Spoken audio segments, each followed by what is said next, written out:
ඉන්නවා නම් මේවා හරි තරයේ ඔලුවට ගන්න. දරුවෝ කියලා කිව්වම මම එදත් කිව්වා බණ දේශනාවේදී. දරුවෝ කියලා කියන්නේ කාටද? දරුවෝ කියන්නේ කාටද? අම්මා ජීවතුන් අතර ඉන්නවා නම් අවුරුදු 60ක් වුණත් ඔබ දරුවෙක්. අන්න එක මතක තියාගන්න. මේ දරුවා කියලා කියන්නේ මේ පොඩි පැටවුන්ට නෙමෙයි. දැන් වැඩිහිටියෝ හිතනවා දරුවෝ කියලානේ කිව්වේ අපිට නෙමෙයි මේ කියන්නේ. මේ විදිහින් පොඩි උන්ට කියන්නේ. පොඩි උන්ට නෙමෙයි දරුවා කියලා කිව්වේ කාටද? තමන්ගේ අම්මා තාත්තා ජීවතුන් අතර ඉන්නවා නම් තමන් දරුවෙක්. එහෙනම් තමන් දරුවෙක් විදිහට කටයුතු කරනවා නම් පින්වතුනි තමන්ගේ අම්මට තාත්තට සලකන්න. වචනයක් කියන්න එපා අම්මට තාත්තට විරුද්ධව. හිත රිද්දන්න එපා මොනවා කළව. වැරද්දක් කරනවා නම් වැරද්දෙන් මුදව ගන්න එක වෙනම දෙයක්. දේශසහගතව හැසිරෙන්න නම් දේශසහගත தත්ත්වේ මුදා ගන්න එක වෙනම දෙයක්. ඉඩම් කඩම් මත තුට්ටු දෙකේ දේවල් මත මේ අනිච්ච පින්ඩවල් මත කවදාක්වත් ගෑනු මත ඔය කිසි දෙයක් මත තමන්ගේ අම්මා තාත්තා හිත රිද්දන්න එපා කවදාක්වත්. තමන්ගේ තාත්තට විරුද්ධව එක වචනයක් අම්මට විරුද්ධව එක වචනයක් කතා කරන්න එපා. අම්මා තාත්තගේ ප්‍රශ්න තියෙන්න පුළුවන්. ඒ කිසිදු අවස්ථාවක කාගේවත් පැත්ත අරගෙන කාටවත් ඇඟිලි දික් කරන්න යන්න එපා. සමහර දරුවෝ ඉන්නවා අම්මගේ පැත්ත අරගෙන තාත්තට ගහන තාත්තගේ පැත්ත අරගෙන අම්මට ගහන. ඒ දරුවෝ පව් කාලකන්ණි දෙමාපියන්ට ජාතක වෙච්ච දරුවෝ කියලා මට කියන්න තියෙන්නේ. ඇයි? උන්ගේ තියෙන කරුමෙට තමයි මේ දෙමාපියන්ට ජාතක උනේ. ඇයි? අම්මා පොළඹවනවා තාත්තට ගහන තාත්තා පොළඹවනවා අම්මට ගහන. අන්තිමට දරුවා අම්මටයි තාත්තටයි ගහලා ඌ මහා පාය යනවා. ඔය දේවල් වලට කවදාකවත් පොළඹවන්න එපා තමන්ගේ දරුවන්ව. තමන්ගේ දරුවට ආදරේ නම් බින්දු මාත්‍රයක් හරි. තමන්ගේ දරුවෙක් ලව්වා තමන්ගේ ස්වාමි පුරුෂයාට හෝ භාර්යාවට වචනයක්වත් කියවන්න එපා. තමන්ගේ දරුවට ආදරේ ඉන්න. කියු සැනින් අපාගත වෙනවා. රහතන් වහන්සේත් බුදුහාමුදුරුවෝත් අම්මා තාත්තත් කියන හතර දෙනාව පරිස්සමෙන් අසුරු කරන්න. ඇයි හොඳින් අසුරු කළොත් හොඳයි. නරකින් අසුරු කළොත් කෙලින්ම අවීතියේ තමයි යන්නේ. ඒක නිසා අම්මා තාත්තා ජීවතුන් අතර ඉන්නවා නම් පින්වතුනි පුණ්‍යක්කෙත්තන් කියලා බුදුහාමුදුරුවෝ කිව්වේ ඒකයි. මේ අම්මා තාත්තා කියන්නේ මහා පින්කෙතක්. පින් වපුර ගන්න. පුළුවන් තරම් අප උපස්ථාන කරන්න. පුළුවන් තරම් අප උපස්ථාන කරන්න.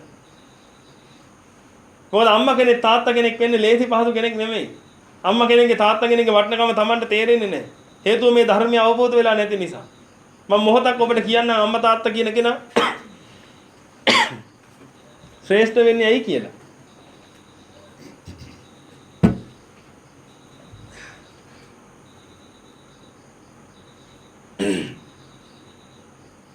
අම්මා තාත්තා කියන කෙනා ශ්‍රේෂ්ඨ වෙන්නේ ඇයි කියන එක ගැන ඔබ පොඩ්ඩක් හිතලා බලන්න. ඔබ දන්නේ නැති දෙයක් මේ විශ්වයේ තියෙනවා. ඒ තමයි පින්වතුනි මේ ගන්ධබ්බ කියලා කොටසක් ඉන්නවා. ගන්ධබ්බ කියලා කියන්නේ පින්වතුනි මේ ගන්ධයේ එල්බගෙන හැසුරු කරන පිරිසක්. සීල සුගන්ධයේ දුස්සීල දුර්ගන්ධයේ එල්බගෙන තමයි මේගොල්ලෝ ඉන්නේ. මේගොල්ලෝ බලාගෙන ඉන්නේ මස්ලේ කයක් ගන්න. මේ මස්ලේ කයක් ගන්න බලාගෙන ගන්ධබ්බයෝ සමහර මනුස්ස ගන්ධබ්බයෝ ඉන්නවා. සත්ව ගන්ධබ්බයෝ ඉන්නවා. මේ මනුස්ස ගන්ධබ්බයෝ ඉන්නවා පින්වතුනි අවුරුදු කෝටියක් තිස්සේ තාම මනුස්ස කයක් ලැබිලා නැහැ. අවුරුදු කෝටියක් ගිහිල්ලා. නමුත් තාම මනුස්ස කයක් ලැබිලා නැහැ.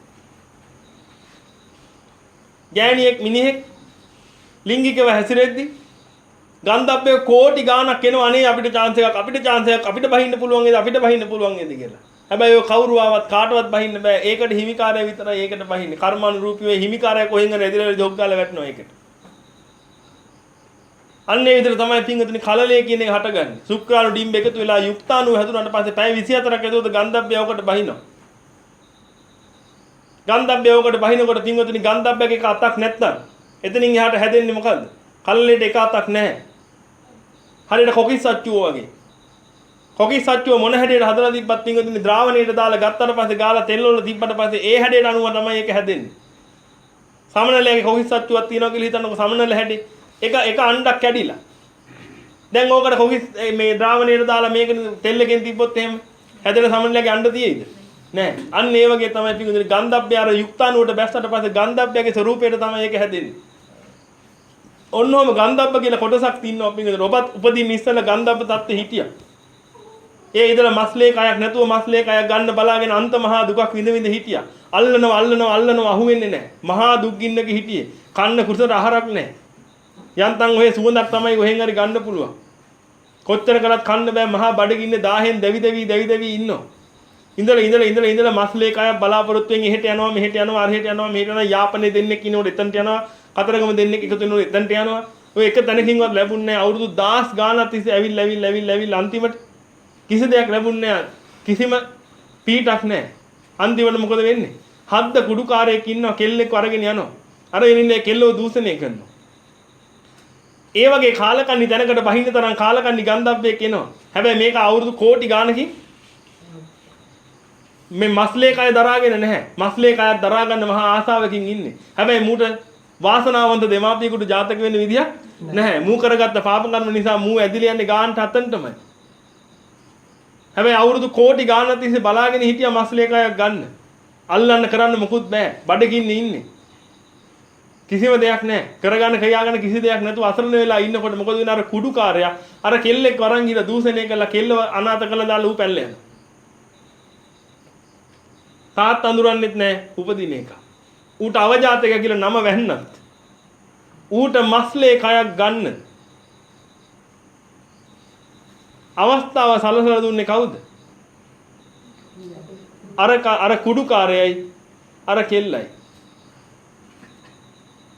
එහෙනම් මූට මහා ලාභයක් නෙමෙයි අර කුඩුකාරය කළා දුන්නේ. කතා කරන්නේ. අර ඔය කියපු ගන්ධබ්බයට වාසනාවන්ත දෙමාපියෝ කොච්චර එකතු වුණත් එතන උපදින්න පුළුවන්ද? නැහැ. ඌට කර්මානුරූපීව සකස් වෙච්ච දෙමාපියෝ දෙන්නෙක් ඉන්නවා. ඌ අතීත සංසාරය ඇතිසේ එක්ක කවුරු හරි මේ ආර්යයන් මහන්සේ නමකට අවජාතකයා කියලා බැනපු එකක්. ඒකයි කිව්වේ කට අරින්න බත් කන්න විතරක් කියලා. ඔබ දන්නේ නැහැ ඔබ කාටද කතා කරන්න කියලා සමහර වෙලාවට. අපි කොහොමද දන්නේ පාරේ යන එක ආර්යද අනාර්යද කියලා? මෙතන ඉන්න කීප දෙනෙක් ඉන්න පුළුවන් දැන් ආර්යත්වයටපත් වෙච්ච. මේ භවයේ නසනවා කියලා මහා ස්ථිර අධිෂ්ඨානයක් ගත්තා නම් ඒක ආර්යයි. සෝතාපන්න මාර්ගයේ යන්නේ කෙනෙක්. සෝතාපන්න මාර්ගයට ආපු කෙනා ආර්යයි. එහෙම ආර්යම සත්‍යට ආපු කෙනෙකුට මොන හරි පරුස වචනෙන් බැනවැදුණු අවජාතකයා කිව්වොත් ඔන්න ඔයගේ කියූපේ උන් තමයි පින්වතුනි අද අවජාතක තත්වල ඉන්නේ. ඉතින් එහෙම කියලා මහා පාප කර්ම කරගත්ත ගන්ධබ්බෙක් ඉන්නවනම් දැන් ඒක ඇදිලෙන්න ඕනේ වාසනාවන්ත දෙමාපියෙක් ගාවට නෙමෙයි. ඌ එන්න ඕනේ ගාණ්ඩාර අවජාතක කියන නම අහගන්න තැනකට. අන්න එතකොට මොකද එන කර්මානුරූපීව අර කුඩුකාරය ඇවිල්ලා අර කෙල්ල වනාත කරලා යනවා. අන්න ඒකට තමයි ඇවිල්ලා බහින්නේ. ඒත් මහා ලාභයක් නෙමෙයිද මේකට? ලාභයක්. කතා කරන්නේ. මහා ලාභයක් නේද? අන්න ඒක නිසා තමයි කිව්වේ මාතා පිතුන්නම් අදිවචන. අම්මා තාත්තා කියලා කියන්නේ මහා ශ්‍රේෂ්ඨ දෙන්නෙක් කියලා කිව්වේ ඒකයි. ඒ අවජාතකයට අර කුඩුකාරයා තාත්තා ඌ වතුර බින්දුවක්වත් දීලා නැහැ. වතුර පොදක්වත් කටට වක්කලා නැහැ ළමයාගේ. ළමයාගේ තාත්තා කවුද කියලා ඌ දන්නෙත් නැහැ. ඔ මුකුත් නැහැ. මේ මගේ දරුවා කියලා දන්නෙත් නැහැ. නමුත් ඒ ඉපදිච්ච අවජාතක දරුවට අරක තාත්තා. ඒ තාත්තව මැරුවොත් මෙයා ආනන්තරිය පාප කර්මයට අහු වෙනවා. අන්න එහෙමයි මාතා පිතුන්නම් අදිවචනං වෙන්නේ. මෙච්චර කල් ඔය අහලා තිබුණාට ඕකේ තියෙන ඇත්ත තත්ත්වය දැනගෙන හිටියේ නැහැනේ. අන්න ඒකයි අම්මා තාත්තා කියන දෙන ශ්‍රේෂ්ඨ වෙන්නේ.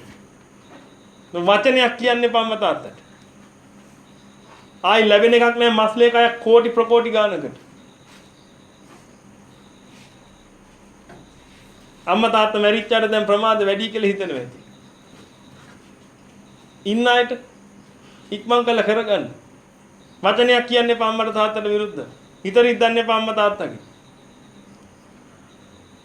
ඒන වැරද්දට හොයියාව තියන්නේ කියලා නෙමෙයි මේ කියන්නේ.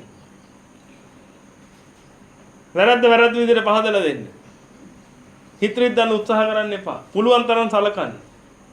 මැරිච්ච අම්මේ තාත්තෙක් ඉන්නවනම් පුළුවන් තරම් පින්දිදී එයාව සුගතිගාමී කරගන්න බලන්න මේ වගේ ධර්ම දේශනාවක් අහලා නිවන් දකින්න වැඩ පිළිවෙලක් කරගන්න.